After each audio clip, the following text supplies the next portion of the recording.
I'm Tia Borden with MiningIR, and beside me is Jay Martin, CEO of the VRIC Conference. Jay, thank you so much for joining me today. Happy to be here. This is a wonderful conference. I've been attending for the last however many years, probably 5 years, minus the pandemic year, and it's been wonderful every single year. What are you looking to do differently, or what have you planned differently for this 2023 conference versus conferences in the past? The biggest difference is the content. So, our roots as a company are based largely in the junior mining industry. And that's what this show is all about. When you hit the trade show floor, it's like 300 companies in the junior mining business. But the content used to only reflect that. And the way it's changed over the last few years is investors want to understand macro more than they used to. They're not so interested in strictly looking at stock picks in the copper business. They want to understand the headwinds and the tailwinds. And I love that because I do too, right? Yeah. And I think it's largely driven by the general wave of interest in macroeconomics that we've seen in the last 2 to 3 years. I mean, financial influencers have grown bigger than ever.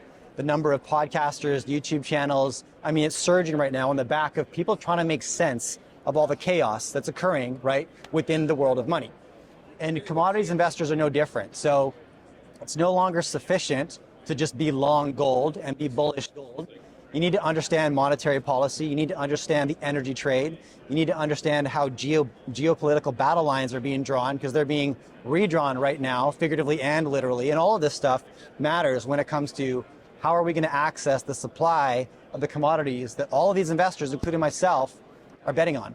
In terms of attendance, are you seeing different demographic, different people coming in and out versus previous years? Yeah, absolutely. So for example, I met, say, the first 30 people that I met today. And this is amazing. I didn't expect this. 25 of them were not from Vancouver. So we're based in Vancouver right now. That's where the show is. The first 30 people I met, right, maybe 4 or 5 were actually from Vancouver. So that is novel. And, I don't know what to make of that yet. Maybe it's that people are just keen to hit the road and go to a show because they haven't been able to do that. And this is pent-up demand, but it's very, very apparent that people have traveled to Vancouver for this event, which obviously we love. It's becoming more of a global event. I hope so, And the second big shift is that the demographic is changing. The significance of that is that if I think through so many conversations we had on show floors like this or many others from like 2015 through to 2020, the conversation was always, how are we going to get the next generation of investors engaged? And I saw all kinds of silly attempts, like the gamify the trade show floor and all this stuff, like you're going to trick people into coming, and I always thought they'll come back when the capital gains return. Like that's what's been missing from the metals sector. It's been a bear market. Like why is anybody new going to arrive? Just to lose money? Like it's a bad proposition when there's so many other places you can go. So the market turns, that helps. But a new generation of investors is absolutely arriving, and we're seeing, I guess an investor that now may own Bitcoin as a speculation understands via their belief in Bitcoin the importance of sound money and personal sovereignty, and that's led them to gold. And from gold, then they get into silver and a variety of other metals. And so that's a common bridge that we've seen, and that's the source of a lot of the young folks that you see walking around this show. Young folks, I guess I'm now not one of the young folks, I don't know. I guess I fall into that category as well. Now, are you seeing, because it's a younger generation of investors, are you seeing just a different mentality all around? There's more energy for sure, and I'd say the audience is more engaged in the content, which I love. And that just means they clap a bit harder and they laugh a little more at the jokes. It's I think it does impact the general feel of the show. Just when you see young faces at a conference where you haven't seen them in the past, right? It adds a different vibe and a new energy, and I appreciate that. I think people appreciate that. Jay, how did you get started in the industry? What's your background? And how did VRIC come to be? Okay, so it's a long story, but... Give us the Coles Notes version. Yeah. Cambridge House as an event producer was founded by my dad in the mid-90s. And obviously there's an evolution of how the company came to be what it is today. It started as a very boutique event company focused on investing in the diamond sector during that rush in like the early to mid 90s. It took a few forms over the next few years. I got involved in 2010. I was selling a whitewater rafting company in the Canadian Rockies and moving back to Vancouver. I saw an opportunity as my dad had sort of missed his exit. He had a buyer, the buyer pulled out, and I thought maybe, I can step in and over time engage in some kind of a leveraged buyout of this company. Joke's on me, that was 2010 and the market was only going up, and in 2011 it just fell for the next 7 years. But I was committed to the plan and stuck with it. Was able to get amazing support from the industry and from some investors, and we proceeded forward. And during the bear market years of like 2012 to 2018, we tried a lot of stuff to hedge against the metals prices. We built conferences in the tech sector, ended up building the largest tech investment conference in the country in Toronto.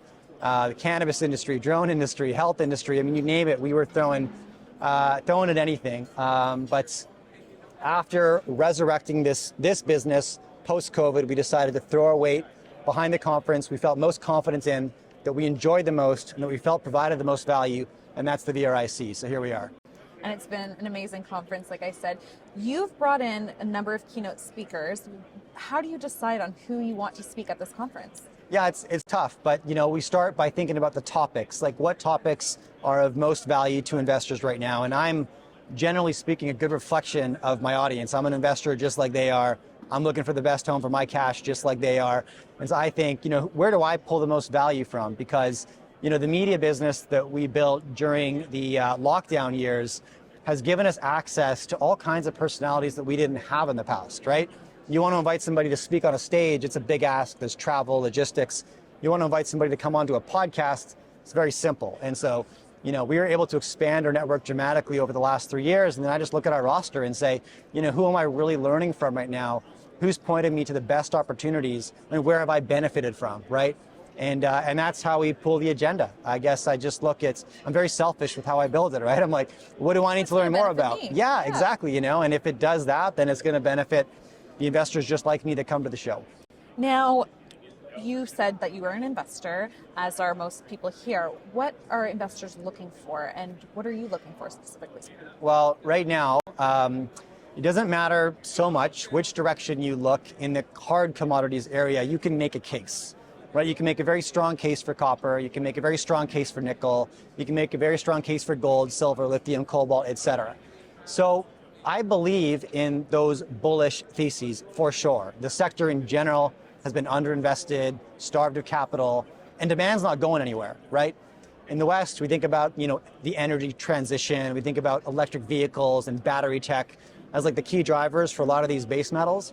But the story is way bigger than that. Like, there's 1 billion people in the world who still don't have basic electricity or any, and 2 billion that only have intermittent access. Like, the demand drivers are much bigger than Tesla, but it doesn't mean it's going to change price today.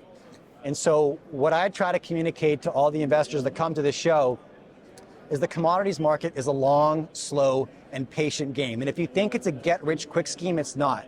It's far more frequently a go-broke-fast scheme, if I'm being honest. But for those who have the patience and the durability to weather the market corrections along the way, we're absolutely in a commodities super cycle. But you just have to be patient and thoughtful with how you allocate your cash. So I'm exposed to a lot of the metals that I just discussed.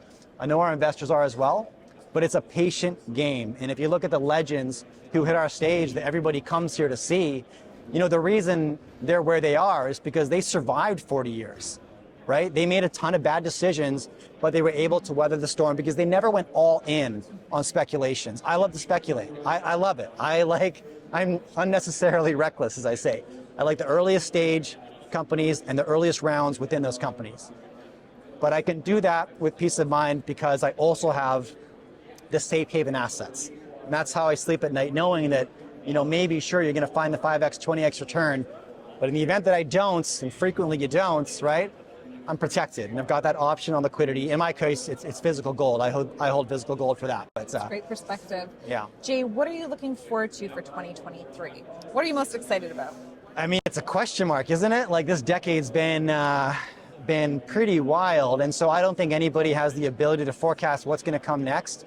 But if you look at the activities of like the world's biggest funds and smartest investors, they're all gravitating towards an increased exposure to safe haven. That doesn't mean they're not speculating anymore, but I mean, up at the central banks, they're stockpiling gold at a rate that we haven't seen in over 55 years. Legendary fund managers like Ray Dalio, Stanley Druckenmiller, they don't talk about gold 10 years ago. They're talking about it today. You know, Mercer, who advises over 15 trillion in assets under management, is recommending a 5% weighting in gold. Those are really high numbers for mainstream finance. So, I mean, what does that tell you? It just tells you that nobody knows what to expect. And when you don't know what to expect, right, you want to build a bit of a moat. And that's what they're doing. They're building a moat. And so, you know, I can't tell you what I predict for this decade or year other than a continued trajectory of unprecedented chaos, which is what we've seen for the first 3 years. Every year something big. Like what's behind door number 4? We don't know, right? So be prepared for that by having great exposure to whatever safe haven asset you love. And then go speculate in the volatility. I mean, we know volatility is guaranteed. So if volatility is guaranteed, then make it your friend, right? And invest accordingly. Now, Jay, before I let you go, is there anything else you'd like to share with our investors or anything that they should know? Perhaps, are you expanding this conference to any other cities? I'd like to travel. Yeah, so it's funny that you asked that. We've gotten a lot of pitches to hit the road again. And, you know, we're looking at a lot of things. We're looking at South Beach, Miami this spring. I like Miami, right? Yeah, it'd be fun. But, you know, the media business is getting a lot of my attention right now. I love the agility of it. I publish a weekly newsletter. It's arguably my favorite thing that I do each week. And I'd love anybody who took something away from this interview to check that out. You can just go to jmartin.club and the sign-up's all there. And I really just share my key takeaways from the conversations that I have on stage, from the podcast, etc. But in terms of conference announcements, stay tuned. I mean, to give you some perspective, this event, everyone's talking about how busy it is, right? We have one speaker hall with 500 seats in it, and yeah, it's full. In 2012, we had 2 speaker halls with 800 seats each, and they were both full. So, like, where are we at in this game? We're at the early stages still. This market has a long way to go. Jay Martin, CEO of VRIC. Jay, thank you so much. This is a wonderful conference, and I'm looking forward to the next 2 days.